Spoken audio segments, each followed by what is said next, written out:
안녕하세요. 서은중학교 3학년 기술 수업 세 번째 시간입니다. 여러분들 모두 수업 들을 준비가 되셨나요? 자, 그럼 시작합니다. 오늘 수업의 진행 순서입니다. 크게는 정보통신 기술의 발달 과정을 배워볼 텐데요. 시간 순서대로 학습을 해보도록 하겠습니다. 첫 번째, 제일 옛날 통신부터 배워볼게요. 교과서는 186페이지입니다. 보시면 제목이 전기통신을 기준으로 이전의 시대, 이후의 시대로 나뉘죠? 왜 그럴까요? 전기통신, 즉 전신기, 전신기의 발명을 전후로 크게 변화되었기 때문이에요. 전신기로 보내는 신호가 바로 모스부호죠. 이것이 발명되기 이전에는 어떻게 정보통신을 했는지 한번 알아볼게요. 예전에 원시인들은 소리나 몸짓, 이집트 상형 문자 같은 것들로 서로 정보를 주고받았죠. 한번 영상으로 볼게요.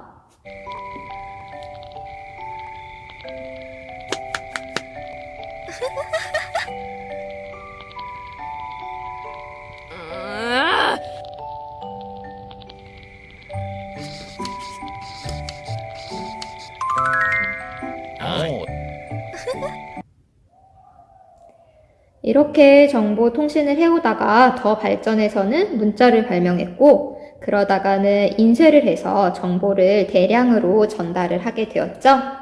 그러다가 드디어 전기통신 이후의 시대가 됩니다. 전기통신 이후의 시대. 여러분들 전 시간에 이야기했던 전신기와 모스부호가 발명이 되어 이게 지금까지도 유명한 이유가 있겠죠?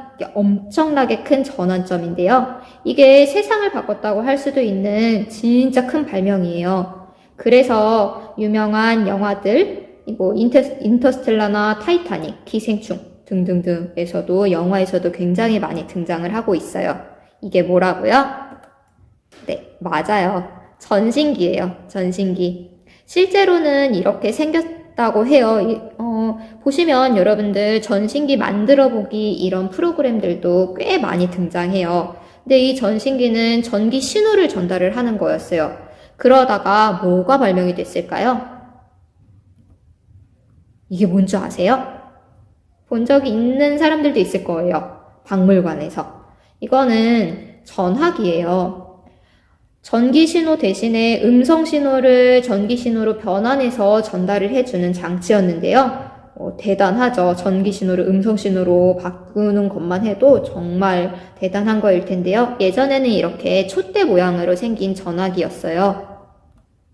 실제로 사용하는 사진이 교과서에 이렇게 실려 있죠. 이렇게 송신기와 수신기가 따로 있어서 들고 통화를 하는 모습이었어요. 이 전화기의 역사만 해도 정말 얽혀있는 이야기들이 많고 또 역사가 깊죠, 전화기. 그래서 오래 걸려서 선생님이 이거는 영상을 하나를 공유해 둘게요. 여러분들 이거 굉장히 흥미로워요. 한 6분 정도 되는 영상인데 여러분들 혹시 보고 싶으신 분들은 따로 영상을 올려드릴 테니까 그걸 확인하시면 돼요. 자, 이 전화기, 음성 신호를 전달을 했는데 이거는 유선이었어요. 그러다가 무엇이 발명이 됐냐면요. 무선 전신기예요. 이건 전기 신호를 보내긴 하는데 유선이 아닌 무선인 거죠. 무선으로 전기 신호를 전달을 하게 돼요. 타이타닉은 이 무선 전신기가 발명된 이후에 이런 사고가 났기 때문에 배에서도 무선 전신기를 이용해서 구해달라는 메시지를 보냈다고 해요. 무선 전신기가 발명이 되면서 무선 통신이 발달하게 됐어요. 그래서 발명이 된 게 라디오입니다. 라디오. 근데 이 라디오는 음성만 전달하게 되죠. 이 멋진 사람들이 또 음성에다가 영상까지 전달을 하는 방법을 발명을 하게 됐어요. 그게 뭘까요? 네, 맞아요. 텔레비전이에요. 음성에 영상 신호까지 같이 전달하는 텔레비전이 발명되게 되었습니다. 그러다가 또 엄청난 발명이 됩니다. 엄청나죠? 엄청 크죠? ENIAC이라고 많이 들어보셨을 거예요. 최초의 전자계산 장치라고도 하는데 우리가 많이 들어본 말로는 컴퓨터라고도 하죠. 근데 정말 어마무시합니다. 여기 사람 보이세요? 네, 사람하고 비교하면 이 기계의 크기가 얼마나 큰지 알 수 있는데요. 18,000여 개의 진공관을 사용했다고 하고 무게만 해도 80톤에 달했다고 해요. 그 당시에 약 50만 달러 정도였다고 하는데 지금 물가로 환산을 해보면 약 70억 원 정도라고 해요. 70억 원. 근데 계산 정도밖에 못하는 거죠. 근데 이게 발명이 되면서 우리 생활이 또 엄청나게 바뀌었죠. 그러다가 또 하나의 발명이 등장합니다. 통신위성 텔스타 1호라는 게 발명이 돼요.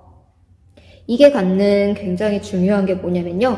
이거는 지구 위에 떠 있기 때문에 지구에서 신호를 받아서 신호를 엄청나게 증폭시켜서 다시 쏴줍니다. 얼마나 증폭을 해줄까요? 100억 배. 대단하죠. 100억 배나 증폭시켜서 다시 보내주는데요. 근데 이것도 처음에 개발이 되었을 때는 좀 그랬어요. 낮은 고도에서 2시간 30분 만에 지구를 한 바퀴를 돌아요. 그러다 보니까 통화가 가능한 시간이 약 20분 정도 더 안 됐다고 해요. 그래서 진짜 짧게 통신을 했다는 건데 그래도 처음 이렇게 통신위성을 쐈다는 게 그게 우리에게는 중요한 의미가 되겠죠? 그러다가 또 한 가지가 발명이 됩니다. 이거 없이는 살 수가 없죠, 여러분? 자, 휴대전화예요. 휴대전화의 발전도 정말 선생님이 1시간을 여러분들하고 같이 막 떠들어도 모자랄 정도라서요. 이것도 선생님이 흥미로운 영상을 하나를 또 띄워 놓을게요. 시간이 되시는 분들은 그 영상 흥미롭게 봐주시면 될 것 같아요. 자, 그러다가 휴대전화를 쓰다가 또 대단한 게 발명이 됩니다.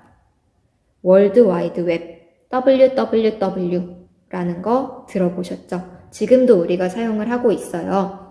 이 월드와이드 웹이 개발되기 전까지는 거의 문자 정보를 주고받는 것이 대부분이었어요. 그랬는데 이게 개발이 되면서 멀티미디어 정보를 주고받게 되고 말 그대로 웹이라고 하죠. 거미줄처럼 전 세계가 하나로 묶이게 됩니다. 전 세계가 하나로 묶이는 연결이 시작이 된 거예요. 이게 월드와이드 웹이 이렇게 흥하게 된 데는 이거를 발명한 팀 버너스-리가 가진 신념 덕분이에요. 이 사람은 누구에게나 평등한 정보 공유가 이루어지기를 꿈꿨어요. 그래서 특허권을 내지 않았어요. 그렇기 때문에 많은 사람이 사용을 할 수 있었고요. 그래서 이렇게 세계가 하나로 묶이게 된 거죠. 그래서 월드와이드 웹도 굉장히 큰 의미가 있다고 볼 수 있어요. 그렇다면은 현재 우리의 정보통신 기술은 어느 정도로 발전했을까요? 여러분들이 더 잘 알고 있을 것 같아요. 자, 다시 들어가 봅시다. 정보통신 기술의 발달은 우리 생활을 전 세계와 하나로 묶는데 아주 큰 역할을 해줬어요. 뭐가 이렇게 이 역할을 해주었을까요?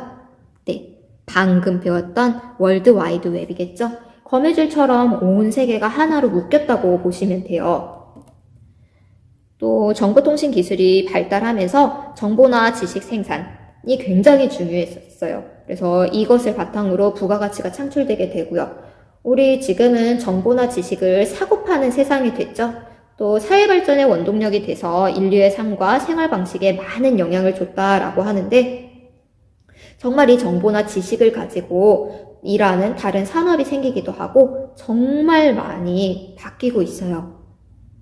그래서 최근에 등장한 정보통신 기기들을 한번 알아볼게요. 이거는 여러분들이 더 잘 알고 계실 것 같은데요. 웨어러블 컴퓨터. 여러분들도 본 적 있죠? 이미 사용하고 있는 분들도 있을 거예요. 착용하는 컴퓨터라고 하는데 정말 다양한 게 많아요. 정말 구글 글래스, 안경부터 시작해서 여러분들 요새 많이들 착용하는 스마트 밴드 이런 것들도 웨어러블 컴퓨터라고 할 수 있고요. 또 이런 가상현실이나 홀로그램 등을 이용을 하게 되었죠. 뭐 게임 같은 것들도 있고 가상현실 이런 거뭐 안경 쓰고 게임 같은 거 하는 사람들도 굉장히 많아졌고요. 홀로그램 공연 같은 것들도 많이 생겨났죠. 찾아보면 진짜 많아요. 사진으로 아이언맨을 띄워놨는데 저렇게 아이언맨처럼 만질 수 있는 홀로그램도 곧 나오지 않을까 선생님은 기대를 하고 있어요. 그 다음에 전자태그 시스템이에요. RFID라고 말을 하는데요. 뭐 선생님이 정말 안 좋은 발음이지만 영어로 해보면 Radio Frequency Identification 뭐 이거의 약자라고 하는데요. 많이 해보셨죠? 버스카드. 네, 띡띡 찍고 내리는 거. 이런 데 사용이 되는 게 이 전자태그예요. 정말 많은 곳에 사용이 되는데 이런 출입증 여기에도 사용이 되는 게 전자태그 시스템입니다.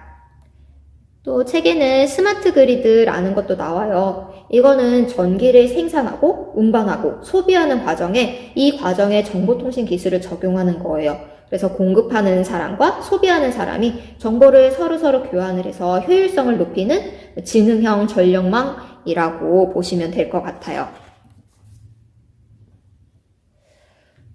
지금 현재는 이렇게 사용이 되고 있는데 미래 사회에는 어떻게 될까요? 정보통신 기술과 다른 제조, 건설, 수송, 생명 등 다른 분야 기술과 융합이 일어날 거예요. 실제로도 벌써 융합이 이루어지고 있고요. 그래서 새로운 스마트 산업이 출현하고 있어요.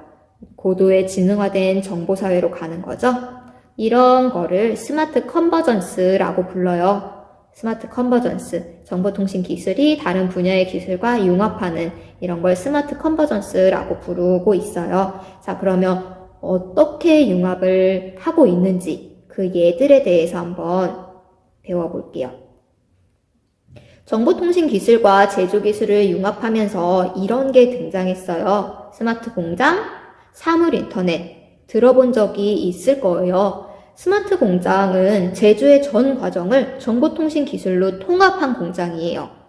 클라우드로 연결이 되어 있기 때문에 클라우드나 서버로 연결이 되어 있기 때문에 클릭 한번 하면 생산이나 제조 뭐 이런 게 다 유기적으로 연결이 되어 있는 거죠. 이런 스마트 공장이 등장을 하고 있고 또 사물 인터넷이에요. 많이 들어보셨죠? 인터넷을 기반으로 해서 모든 사물을 연결합니다. 사람과 사물, 사물과 사물이 소통을 하는 거예요. 예를 들어서 선생님 같은 경우는 휴대폰으로 집에 있는 청소기를 작동시키기도 하고요. 아니면 선생님 신랑이 밖에 나가 있다가 장난으로 집에 혼자 있는데 막 청소기를 작동시키기도 해요. 깜짝깜짝 놀래라고. 이런 일들도 있고 또 선생님 같은 경우는 학교에 있는 컴퓨터하고 또 선생님의 핸드폰, 선생님 태블릿이 모두 동기화가 되어 있어요. 어디서든지 수정과 공유가 가능하고 있어요. 이런 것들이 지금 등장을 하고 있고요. 정보통신 기술과 건설 기술이 융합하면서는 UCT나 인텔리전트 빌딩이 많이 나오고 있어요. 이거는 지금도 진행이 되고 있는 거예요. UCT는 정보통신 기술이 도시 공간에 융합이 되는 거예요. 그래서 관광정보나 위치정보, 다국어 지원, 쇼핑정보 이런 것들을 다 얻을 수 있죠. 편의를 증진해줘요. 또 안전 확보 같은 것도 좋고요. 서비스를 제공을 해주는 거죠. 그 다음에 인텔리전트 빌딩도 많이 등장을 하고 있어요. 보시면 Fire Safety라고 이런 것도 써있고 많이 써있는데요. 자동 제어나 사무 자동화, 안전이나 방범, 출입 통제 같은 것들이 다 빌딩 가운데서 이게 다 조절이 가능한 거죠. 정보통신과 수송기술이 융합하면서 스마트 도로나 자율주행 자동차 이런 게 등장을 하고 있어요. 이 스마트 도로나 자율주행 자동차는 이미 국내에서도 운영을 하고 있는 곳이 있다고 알고 있고 외국에서는 실제로 자율주행 자동차를 운행시키는 곳이 있다고 알고 있어요. 스마트 도로 같은 경우에는 운전자의 이동성이나 편리성, 안전성을 획기적으로 향상한 지능형 도로라고 봐주시면 되고 자율주행 자동차는 말 그대로 컴퓨터가 여러 센서들을 바탕으로 해서 그냥 자동으로 운행을 하는 거예요. 그래서 여기 사진에는 운전대가 있지만 외국에서 실제로 운행하는 자율주행 자동차의 경우에는 이런 운전대도 없어진 경우들이 있어요. 그 다음에 정보통신 기술과 생명기술이 융합해서 생체인식 기술과 유헬스케어라는 게 등장을 했어요. 생체인식 기술은 말 그대로 우리 몸에 있는 그 특징적인 것을 가지고 인식을 하는 건데요. 얼굴이나 지문, 또 눈동자의 홍채, 목소리, 또 정맥 등등 나를 인식할 수 있는 것들이 굉장히 다양하죠. 이런 기술이 만들어졌고요. 유헬스케어라고 해서 언제 어디서나 건강을 측정하고 진단 가능한 원격 의료 서비스가 등장을 하고 있어요. 하지만 이건 우리나라에서는 제약이 조금 있는 것 같아요. 자, 여기까지 해서 여러분들 수업 내용을 선생님이 간단하게 여러분들에게 전달을 해드렸고요. 여기까지 여러분들 오늘 수업을 진행을 해보았고요. 다음에는 우리가 정보통신기기를 어떻게 활용하고 있는지 배워볼 거예요. 여러분들 오늘도 수업 잘 들어주셔서 감사해요. 오랜 시간 화면 쳐다보고 있느라 눈도 아프고 목도 아프고 허리도 아플 텐데 가만히 앉아 있으면서 이것만 보지 마시고요. 스트레칭도 하고 건강 챙겨가면서 하기로 해요. 남은 하루 잘 보내시고 다음 시간에 우리 또 행복한 모습으로 다시 만났으면 좋겠어요. 여러분 안녕.